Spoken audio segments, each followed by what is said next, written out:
আসসালামু আলাইকুম dear viewers, 2-3 দিন পরে লাইভে আসলাম। আপনারা সবাই কেমন আছেন? আজকে প্রচণ্ড গরম ইন্ডিয়াতে। আমি এখন লখনৌতেই আছি, কলকাতা থেকে চলে আসছি। ঈদের দিন রাত্রে আবার আমরা কলকাতা যাব, ওখান থেকে আমার হাজব্যান্ডের নিয়ে আমি বাংলাদেশে যাব।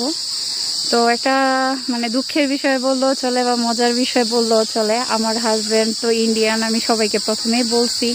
আমার হাজব্যান্ড এখন পর্যন্ত আমাদের বাড়িতে যায় নাই। তো ফার্স্ট টাইম ইনশাল্লাহ আপনারা যদি আল্লাহর রহমত থাকে বা আপনাদের দোয়ায় আমার হাজব্যান্ডকে নিয়ে আমি বাংলাদেশে যাব।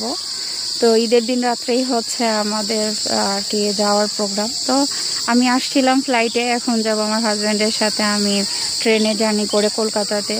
কারণ ফ্লাইটে পর্যন্ত বহুবার উঠা হয়েছে, আমার প্রচুর বোর লাগে। হ্যাঁ, আমরা তাড়াতাড়ি যাইতে পারি, বাট গেলে কি হবে, আপনার ট্রেনে উঠলে একটা মজাই আলাদা, যে অনেক কিছু দেখা যায় বা ফিলটা অনেক ভালো।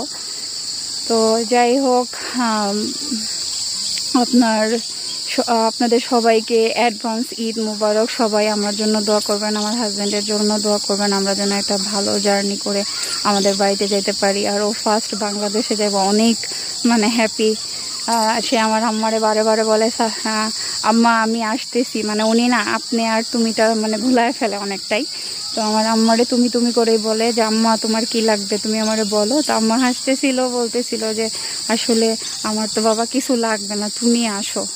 আমার হাজব্যান্ড আমার থেকে অনেকটাই বাংলা শিখছে, তো তুমি আপনিটাও একটু ভুল করে ফেলে। তা যেহেতু আমি আমার আম্মাকে তুমি করেই বলি, তো বলে আমার আম্মা অনেক খুশি হয়, যেহেতু আম্মার কাছে অনেক কাছের লাগে। আর হচ্ছে আপনার আম্মা বলতেছিল না লাগবে না, তো আমার আম্মুকেও বলতেছিল যে হ্যাঁ আম্মু তুমি আমার সাথে রাগ করছো। একটা জিনিস কি, যে আমি জানি না মানুষ কিভাবে কি বলবে, বা মানুষ বলবে হয়তো প্রশংসা করে, আমি প্রশংসা করি না। ওর যেরকম কথাবার্তা বা ফিলিংসটা বাচ্চাদের মতো, ঠিক আছে? তো আপনারা সবাই দোয়া করবেন আমাদের জার্নিটা যেন ভালো হয়, আমরা যেন ভালোভাবে যেতে পারি। আর আজকে বাসার কাছে এই একটা পার্কে আসছি, অনেক গরম লাগতেছিল। তো আমার হাজব্যান্ড আর আমি একটু মার্কেট করলাম, পাশাপাশি আপনার একটু ঘুরতেও আসলাম। ও বলতেছে বাসায় যাবো না, ভালো লাগতেছে না। তো তাহলে চলো বাসার পাশে কোথাও আছে কিনা পার্ক ঘুরতে যাই।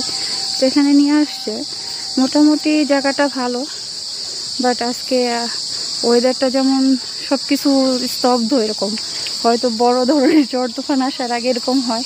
তো একটু দোয়া করবেন যেন এখানে বৃষ্টি হয়, কারণ লখনৌতে না খুব কম বৃষ্টি হয়। এখানে নদ নদী খুবই কম, বিশেষ করে আমার শ্বশুরবাড়ি এলাকাতে। তো সবাই ভালো থাকবেন, আল্লাহ হাফেজ, আসসালামু আলাইকুম।